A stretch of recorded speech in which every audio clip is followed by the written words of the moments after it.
Welcome to this webinar about Sitemorse Heartbeat. So let's get straight on. What we're going to cover in this webinar is what is Sitemorse Heartbeat and why should I care? You should always ask why you care about any presentation that you go to see. How does it work? And then what do you get to see once it is working? What are my configuration options? And then a summary. This is probably only going to be a few minutes long, so let's get straight ahead and have a look at the first piece. What is it and why should I care? So Sitemorse Heartbeat provides information about your website, whether it's up, how long it's responding, and we do this on a global basis. We go look at your website from various parts of the world, and we monitor that data and collect the data, and we present you with nice little reports about this data, and we can also alert you if there are any issues. So why should you care? Well, do you care if your website's down or not? Yeah, you probably do. Even if you don't, your manager probably does care.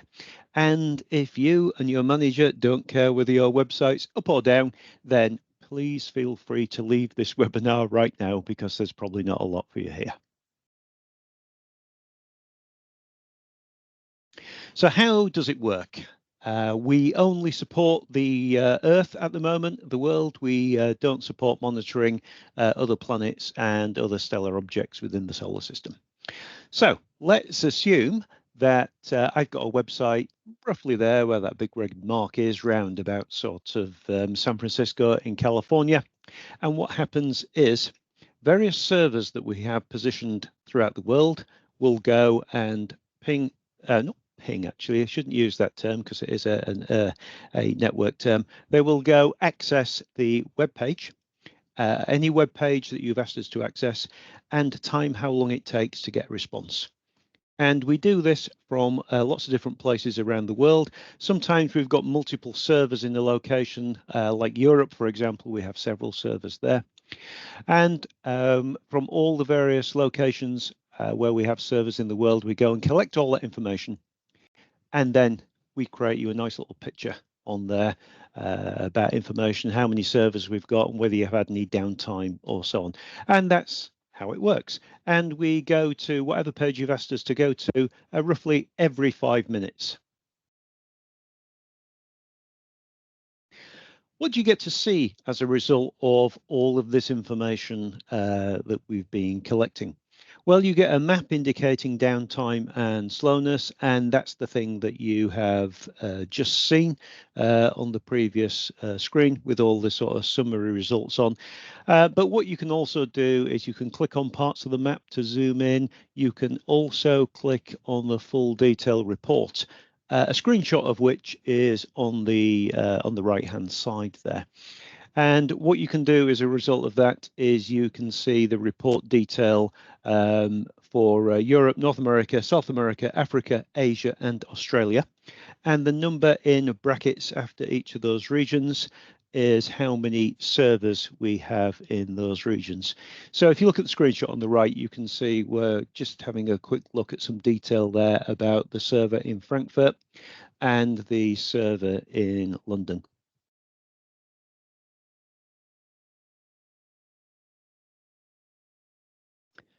And what do you get to configure? Most of the things that you can do, you can do yourself in Sitemorse Heartbeat, but one of the things you get to configure is availability and what level of website availability you want to put in there before we start telling you things and notifying you. You also put in response time thresholds, normally in milliseconds. So you can say, for example, if my website takes longer than 1.5 seconds to respond, then I want to know about that.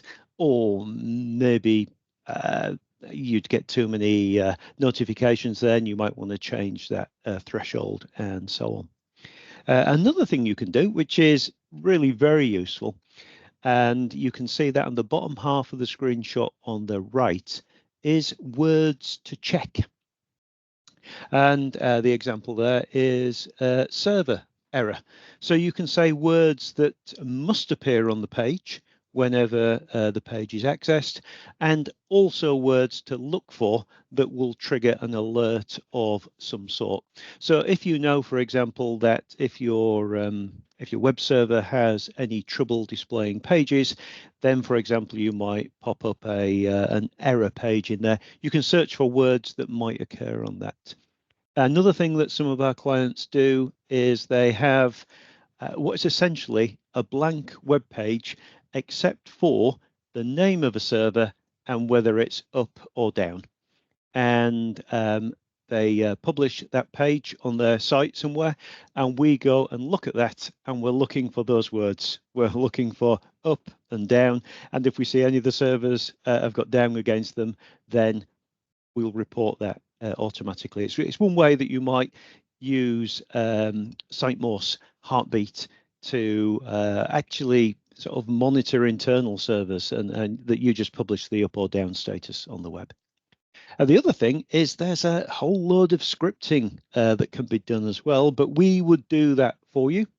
But the sort of things that we could do, things like conditions, HTTP header values, a request response, etc. One thing we did for one client was to actually look to see if there's a particular value set in the HTTP response header, and if that value, if that response could only have a certain number of values, if not, be alerted and so on. So we can get quite complicated on there if we need to. And this wasn't the agenda, but how can I really annoy someone? Well, this is all about alert recipients. One of the things you can do is you can set up alert recipients, and when they get alerted, screenshot on the right shows you some of those configuration options. So if the site's down or it's not responding as quickly as you've configured it to respond, then you can send email and or SMS.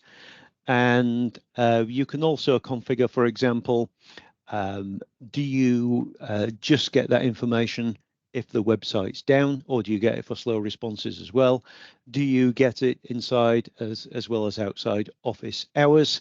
And also things like notifications on when the website comes back up again. So I will, for example, get a text when the website goes down, and when the website's back up again, so Sitemorse Heartbeat would send me another text telling me that as well. One of the things that most clients will often complain about is if they haven't set their thresholds correctly, then they end up getting a lot of alerts. But that's something you can go and configure yourself. As you can also see on there, you can silence the alerts as well by setting that to pause. So I said this will be a brief presentation, but in summary, Sitemorse Heartbeat monitors your site and lets you know if there are any problems associated with that.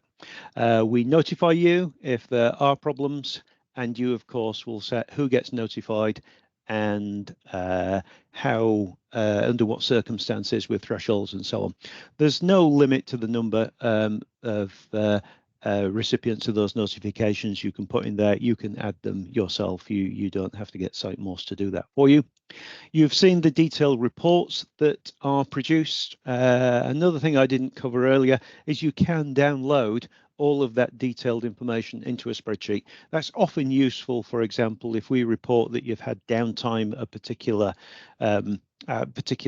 interval, then you can download all of that and you can take those reports to your web service provider, and then they can look at their logs and work out what the issue was at the time. And you've also seen from there are many, many configuration options, almost all of which you can do yourself.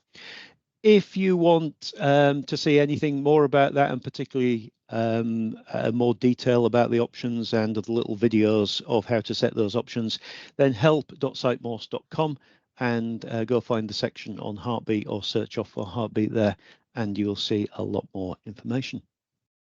So thank you for attending this brief webinar. If you have any questions, then do contact us at Sitemorse at all the usual email addresses. Thank you.